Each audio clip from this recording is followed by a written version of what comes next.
Hello and welcome everyone to another Career Revolution interview series. Today we're going to talk about burnout and what happens when you're in your role of doing the work that you need to do and suddenly you start hitting brick walls after brick walls. And there isn't a better person to speak to this fact and topic and experience than the burnout coach, then Lianne Byrne. And I've got Lianne backstage, and without any further ado, I'm going to bring her on to share with us her story. Welcome, Lianne. Hi, Licia. Lovely to have you here. And I don't think I pronounced your surname correctly. Sorry. I didn't. It's Byrne, as in Byrne. Byrne. Yeah. Sorry, I read things straight differently sometimes, and it's fine. It's been pronounced. It's been hacked to death, that surname. So don't worry. But Lianne, so you've moved into this incredible work that you're doing, which is burnout coaching as well as productivity coaching and helping entrepreneurs to really get their message out there and structure their business and their processes. But tell us about you and tell us about where you started, where your career was. We've known each other for some time. We've been in each other's orbits for close on to kind of a decade now, which is it's about 8 years. I think once you try to help me find a job in retail, that's how we came to meet. Yeah, in my previous career, when I was a corporate recruiter, exactly. So, what happened? Oh well, I mean, I think I've never really understood what I wanted to be in terms of what I wanted to do with my career. So I think if I look back, I wanted to be a marine biologist. I wanted to be an interior designer, and I wanted to be what's the other thing? Oh yeah, a whole lot of stuff. Something amazing, an interior designer, So, an air hostess, that was the other one. So I've always had different ideas, and I think that whole guidance counseling process that we went through at school was really, I don't know, it didn't really help me at all, and I don't think people really could get to grasp with what they were dealing with. And I've always been very creative. I've always thought very differently, but I kind of went into this role at the bank. My mother said you must get a medical aid and a pension, and that was the safe job to get. I didn't go to university, and my parents just couldn't afford it. And as I hit the bank, I met someone who became my mentor, and she said to me, "You have to study marketing." And I thought, what is marketing? No one even knew what marketing was. And she said, "No, go and do a course." And I put myself through night school, about 4 years it took, and I got my IMM diploma.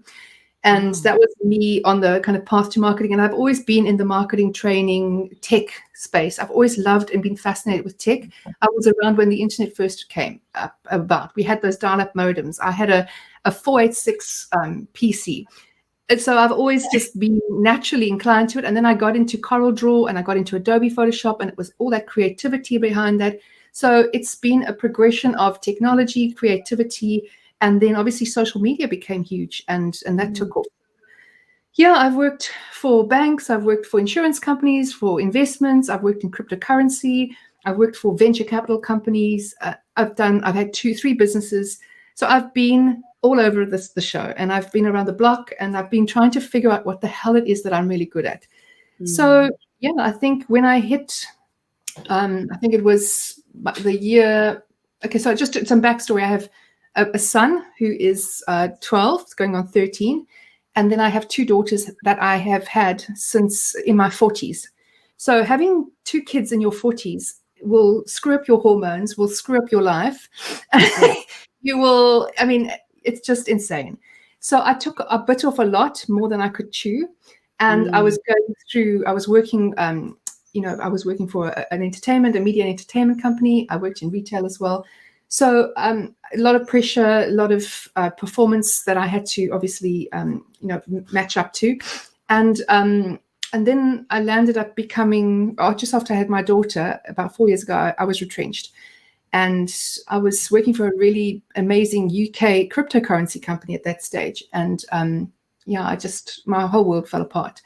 And it was before the pandemic, so I had to pull something out of their hat very quickly. And I had, obviously my partner was working. I mean, we were supporting with each other, but I had to find a way to make money. And I decided, you know what, I'm going to go back. I'm going to go and freelance and just do marketing freelancing. And yeah, I set up a few clients, and I had clients, maybe 4 or 5 clients around the world. And yeah, I just kept trying to just stay above water and stay afloat financially and just get my head sorted out. But I just realized I was sinking deeper and deeper into this kind of apathy. I really didn't care about any of the work I was doing. I was just so cynical about things. I really wasn't a pleasure to be around at home either. And then the pandemic hit. And I think that was the best thing in a way, because it gave you that opportunity. I mean, the best and the worst, with the greatest respect to what happened to so many of us in the pandemic and the world and how everything shifted. But suddenly everything was put on the universal big pause button, and you were able to then kind of look at things and breathe. Well, yeah, I mean, I had clients that were pulling marketing budgets. I was losing contracts. We were, again, hitting a financial wall. And I just thought, you know what, I'm so tired of having to go through this cycle, and I'm really just not happy. I mean, I can do marketing. I am really, I'm really good with social media. I can put campaigns together, but I just wasn't being fulfilled. And I thought, what is it that is going to fulfill me? And I had to go and see a therapist. I was actually postnatally depressed as well. And I worked through all of that with a therapist, and then I got a business coach, and we basically started, forging a new way forward. And it was probably one of the best investments I ever made, was trying to get someone who was out, had a different perspective, but who could guide me and really challenge my thinking and really just kind of get me onto the path of where I was going and what I wanted to do. And I've always been into personal mastery and personal development. I mean, if you have to look at my bookshelves, they are full of books of just personal development and coaching. And I just thought, you know what, I'm going to take the step and I'm going to go into the space. And I've been studying. I have been, doing so much work. It's specifically around my own burnout journey, and also then putting together specific packages that could help other women in the same position. Because I see it all over. I mean, we work in a very toxically productive society. We don't understand what it means to be healthy in terms of our productivity. And we have a problem. The world has a problem. And I think that's what I'm trying to address. I think I feel so strongly about that specific angle. Burnt out, specifically women, because we carry the workload at work, and then we carry most of the home life as well. And it was pretty much the same situation I was in. Thank you so much for sharing the process that you went through, the highs and the lows, and with vulnerability, how it was experiences that in a way bucked the status quo. Because as you said, I had children later on in life, and I was doing things on my own, and then because of that I needed to keep the sort of the accounts, cash flow flowing into the accounts. And then so it was really that climb the corporate ladder, work hard, company's going to look after you, get a qualification, all of that messaging has been so toxic, so wrong, so detrimental. The pandemic entered and gave us this opportunity of, wait a second, everything's changing. I can now look at things from a completely different perspective. But your own career revolution was taking place within you. Externally, there were these things that were happening to you that were making you think differently about what you wanted to do, the sense of apathy, yet you were still kind of, well, I need to go out and ply my trade. I need to sort of, this is the work I need to do, and I need to be paid for it. And I think that bravery, there's that moment of reckoning, and it comes at some point to all of us where is this what it all is? Is this where it is? This the grind that I'm going to wake up to and I'm going to continue doing for the rest of my life? Or surely not. There has to be something else. Within that frustration and struggle, I love the hero's journey of and each of us, it's unique and individual. And the words that you used about how you saw yourself work out of it, how you knew you were going to have something more fulfilling, more satisfying. You didn't want to have to be in the situation of like having contracts cancelled, whether you're freelancing or not, and working within the, there was it's the same frustration, but in such different scenarios for everybody and for you. Yeah, I think I've never heard my journey referred to as the hero's journey, and it makes total sense. So thank you for that. You've given me something new to think about. I think on top of that, the process that I've gone through, I was also diagnosed with ADHD. So I think for me, that was hugely enlightening because, first of all, it's nothing to be ashamed of. And I think we've always heard these stories about kids that are so hyperactive at school. And do we give them drugs? Or do we keep them quiet? And do we stop their hyperactivity? And my son actually has ADHD. And we went through this whole process. And when he was diagnosed, I thought I'd get myself diagnosed. And that's when it came about that I have ADD, not ADHD. I've got no hyperactivity. I suppose the hyperactivity happens here. So I can have like a million ideas before breakfast. Yes. It's how do I execute them? How do I keep on track? How do I stay focused? And that's been another journey to really learn the tools and techniques to stay focused, to stop procrastinating, to really just manage this. And I take medication when I need it. So if I really have some very serious, deep work to do, I basically take my medication. And it makes so much difference. I promise you, I can't even tell you how much noise just gets cancelled out and how much focus. The ability to be able to focus is one of the most amazing abilities ever. And for people it comes naturally, I envy them. But I think we all live in such a hyperactive world. We've got so much stuff vying for our attention that it's difficult to focus, regardless if you have ADHD or not. I think the discipline comes in how do you cancel that noise out? How do you make time for the space and the deep work that you need to do? And how do you manage that? So, throw ADHD into the mix. Well, that's absolutely. But we're all on some kind of spectrum of something now, aren't we? Absolutely. I mean, it's just whether we look to the pandemic as being something that allowed us the opportunity of trauma and pause, or what was the road that we were on pre-pandemic and how sustainable was that anyway? So I don't think there's anybody within our generation who has not had some, certainly from a health challenge perspective, because it's not sustainable, as you say, to continue to have to be, to continue to be called on to do the things that you need to do from a career perspective and then from a life perspective. They're completely is this mix. So there's this shift, as you say, this toxic workload, this requirement of, and there were these moments you talk about, you were around when the internet was born. Well, I remember the shift when we went from computers that sat on our desk to laptops, and suddenly the freedom that the laptop lifestyle created. We were all still working within the organizations, but we had the laptop, but then suddenly you could get an email on the weekend and nobody really and then phones, exactly. Yeah, and nobody really transitioned that through with us in terms of the corporate environment. We were, we've been the guinea pigs in so many ways. It was within our generation, we still had the fax machine. When I started my corporate recruiting career, I was faxing CVs to somebody, and look at the shifts and changes, and nobody really took me through that change management process and thinking. I don't think it's anticipated what it was going to become. Yeah. So that's the issue. And I think people have just adopted it and just expected it without actually setting any really healthy boundaries around technology. And that's a massive issue because we're always on. We're constantly on all the time. And unless we choose to actually switch off, we are going to be slaves to those machines, to those phones. I mean, I admit I am a slave myself. So it takes consciousness to consciousness fire them out of your hands.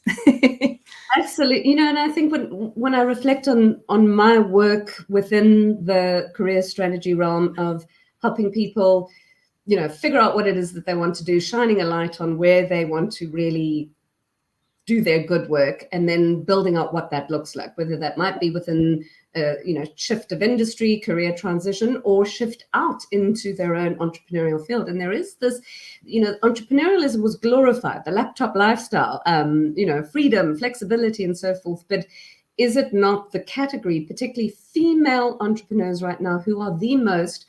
We know that women have been the most affected by the pandemic. We also know that entrepreneurial women have also been most affected by the pandemic. So when you start narrowing down the layers of where is the greatest fallout, that we're not really quantifying, and we're not quite sure what the effect of that fallout is potentially going to be, it's definitely within the category where you and I are both playing. So I love that you are now this, it's from your experience that you get to teach it in the world. And that really resonates with my journey and why I then became the career strategist, because I had to career strategize myself. So let's tell me more about the burnout work that you do in terms of helping coach people through that process. And it is sometimes, they might be within the corporate world, or they might not be. So yeah, I think I just want to put a caveat in there in terms of, being an entrepreneur is not the be all and end all of life. You could still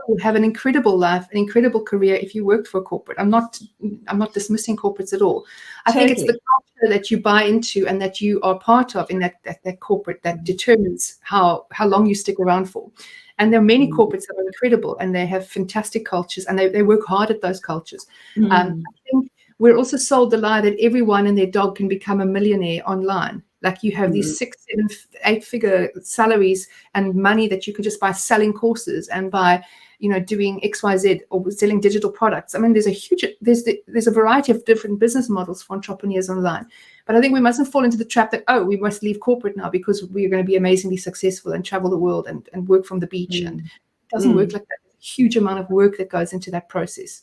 Absolutely. But isn't it great? Sorry, just to pause there. Isn't it wonderful that there are these variants and options? Because in our time, it was climb the corporate ladder, work hard, get us, be successful. And now it's like there's a smorgasbord of opportunities there. So yes, there is no, it's not about jump off the corporate ladder and you're going to get that 6-figure income or 7-figure income and so forth. But the fact that there is those conversations taking place and that the workforce, the worker mentality is shifting into, I am a brand, I am a business, and I can trade my time for you on a permanent monthly salary, or I can do it on a retainer base and I can have multiple streams of income and so forth. So I really celebrate that within those messaging. Yes, there's a lot wrong with that messaging, but there is the opportunity of diversity and the opportunity of where in the world do you want to play? What work do you want to do? And where do you want to shine your light? Because there's never been more exciting time to leverage it. And yes, you've got to be clever. You've got to be clear. You've got to be strategic. You've got to know what you want to do.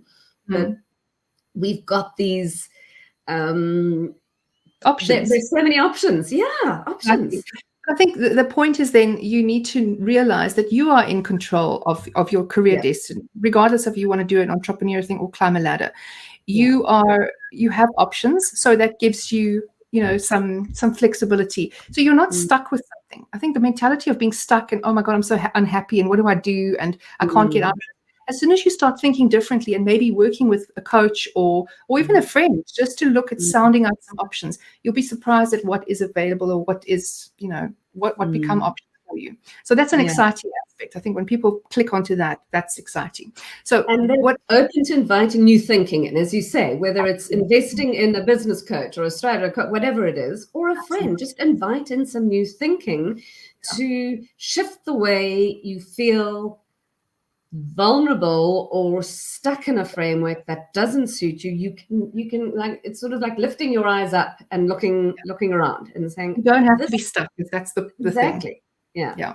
And also you might have beliefs that you completely need to be challenged, and you've never challenged them before and they're not actually serving you. So when you have a sounding board to do that, that's great. So in terms of what the productivity side of things is, I mean, I think my biggest set of clients are women that are already burnt out. So there's a stigma attached to saying that you're burnt out. I was told never to market myself as a burnout coach, but I think the necessity is so there. I don't really worry about that. But they are absolutely demotivated, unattached to their job. They don't feel anything really anymore, and they just really are not personally efficient anymore and professionally efficient. So where they used to be completely amazing, they just really don't feel like they're doing anything or they're achieving anything. So it's really to work with these women to just assess what is it that they're actually doing in their job.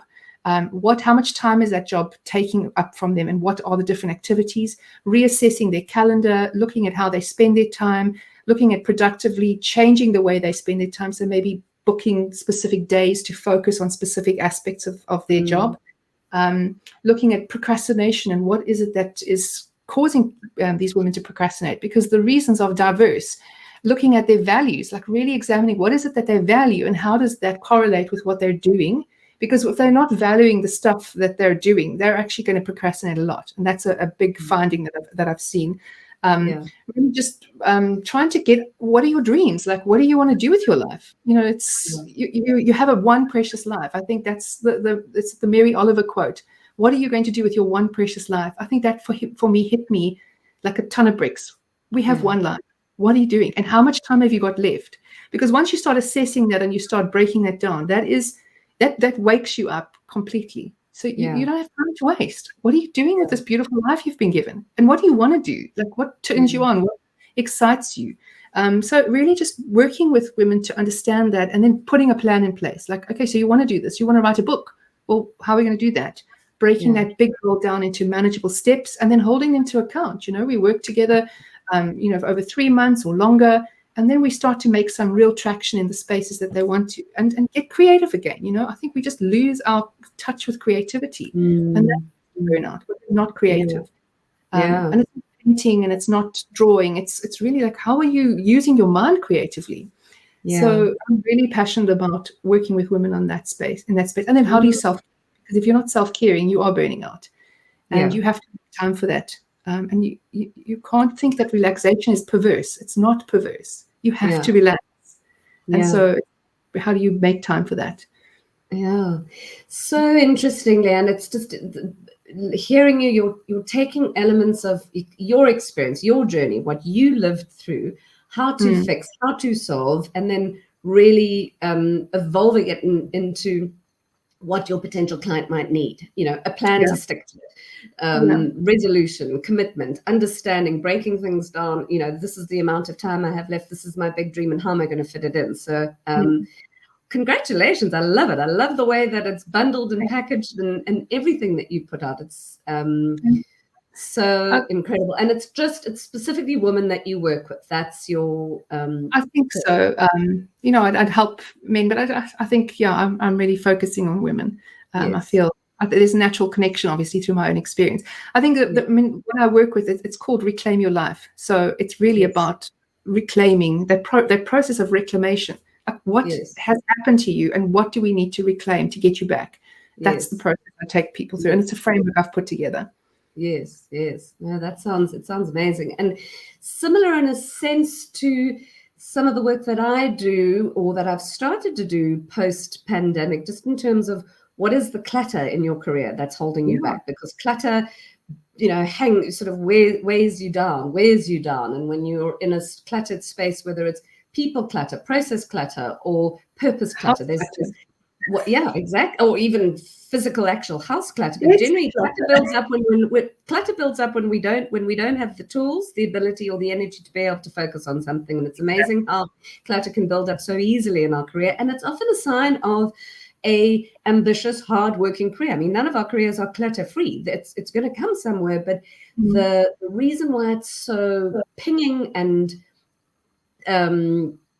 fundamental to people's growth now is because of the thing called the pandemic, because we've shifted and changed and we're on a completely different trajectory in terms of what's important for us and what's beneficial for us. And we've all seen friends, family, loved ones, people within our community, people, in the spaces and places that we work and we live, who really are suffering with being able to figure out what it is that they want to do and how they can do it. So, there's this element of looking at what's stopping you, finding ways to move towards a solution, then really working on a plan.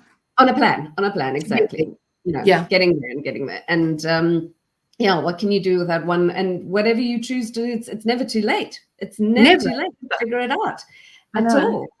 It can happen. So you can do anything. And that's exciting. I'm so excited because I don't think people see the potential in themselves. They need someone, sometimes a friend or someone else to see it, and then get the fire under their bums and start going. Absolutely.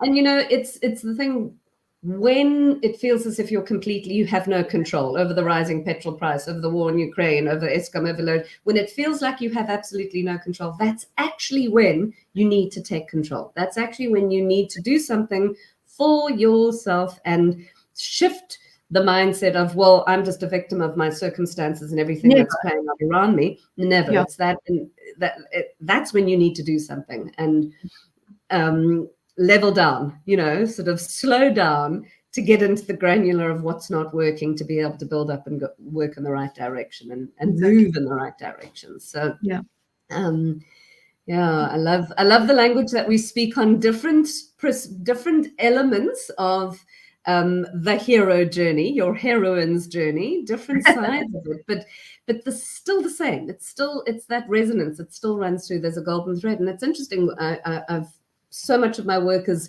as I said, working with people who've then moved into their own entrepreneurial sphere, whether it's self-love coaching, whether it's health coaching, whatever it might be. Many of my clients have moved into this incredible space of helping people within their niche of what it is that they suffered. And when you can go through something, learn it, master it, and you can stand forward and say, I figured this out and I'm going to take you through it. That is the heroine's journey. And there's such beauty in that, such light and such positivity on the other side of it. Thank you. Lianne, thank you for your time. I think we're going to keep talking and there's going to be some interesting things. I think we're going to keep circling around each other's orbits. So this perhaps might be the start of something to share in a public arena. And to everybody who's watching and who's caught this live, you can follow Lianne in the comments. We'll be sharing links to both her LinkedIn profile and discover more about her and where to interact and engage with her. What's next for you from here? Anything that you can sort of share with us in terms of what 2023, next 5 years, where it looks like? I know it's about taking one step at a time and working through the challenges, but you have climbed the mountain of your challenges. And it's so exciting to see where you're at in this exciting, positive space of shifting back into helping people, the very thing that you were able to work through. What's next? What's on the table for you? Well, I think the idea of service is high on the agenda. So, this fills me up. This is this thing that I've been looking for my entire life. So I'm happy to continue working and growing this business. But my big goal, and I have big plans, is I actually want to take my kids and my partner around the world, and I want to start living and traveling and working remotely and homeschooling my kids. I just feel like that would be the next natural step, and we're making some plans to do that. So we might start with the Philippines first, or we might go to the US. We don't know. We're figuring it out.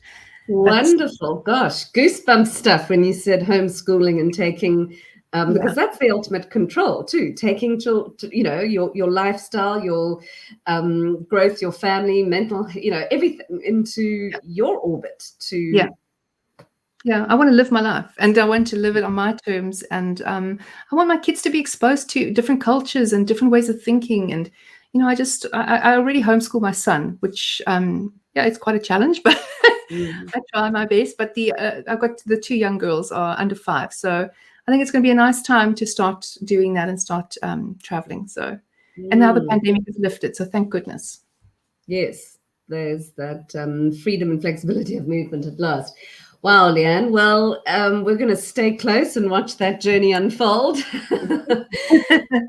and how that develops. Perhaps there'll be some form of, this is how you run your own business, homeschool your children, and you get to travel internationally and work from different locations. I mean, there's a playbook in you that's coming forward.